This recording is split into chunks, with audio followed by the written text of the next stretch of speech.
પ્રોહિબિશનનો નોંધપાત્ર કેસ શોધતી સુરત શહેર Sachin police commissioner સાહેબશ્રી તથા સંયુક્ત police commissioner sector 2 સાહેબશ્રી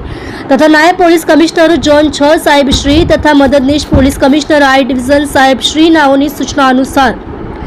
police station વિસ્તારમાં કાયદો અને વ્યવસ્થાની પરિસ્થિતિ જળવાઈ રહે તેમજ પ્રોહિબિશનની પ્રવૃત્તિ નેસ્ત નાબૂદ કરવા સંબંધે આપેલ સૂચના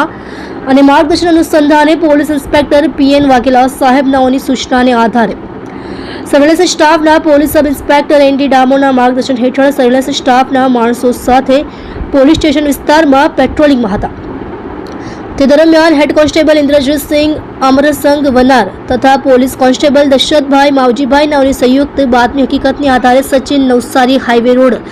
શિવશક્તિ કોમ્પ્લેક્સ પાસે રોડ ઉપર જાહેરમાંથી એક સફેદ કલરની ટાટા કંપનીની Indica vista 4 wheel car register number GJ21AA 4273 જેની કિંમત ₹2 લાખમાં ભારતીય બનાવટની વિદેશી દારૂની કુલ્લે નાની મોટી બોટલ તથા પાઉચ મળી કુલ્લે નંગ 631 તમામની કુલ્લે કિંમત 1,02,149 તેનું મત્તાનું વિદેશી દારૂ મળી કુલ્લે 3,02,149 મત્તાના મુદ્દામાલ સાથે આરોપી કનુ ચંપકભાઈ પંચાલ ઉંમર વર્ષ 68 ધંધો ડ્રાઈવર રહે 403A22 રજરત્ના એપાર્ટમેન્ટ અંબાજી રોડ મોટા મંદિર ચૌટા બચાવ સુરત તથા નયનાબેન નવીનચંદ્ર શંકરલાલ રાણા ઉંમર વર્ષ 47 ધંધો ચોરી છુપીથી વિદેશી દારૂનું હેરાફેર તથા વેચાણ રહે 3/1456 ચુનિયા 204 સાંઈબાબા મંદિરની પાસે સલાબતપુરા સુરત શહેર તથા જયશ્રીબેન નરેશભાઈ ધનસુખભાઈ રાણા ઉંમર વર્ષ 45 ધંધો ચોરી છુપીથી વિદેશી દારૂની હેરાફેરી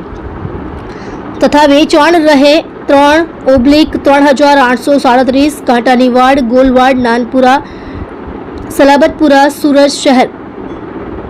નાઓને પકડી પાડી તેઓની વિરુદ્ધમાં Sachin police station C part number 2024 Gujarat નશાબંધી ધારા 1949 તથા ગુજરાત નશાબંધી સુધારા વટહુકમ 2017ની કલમ 65A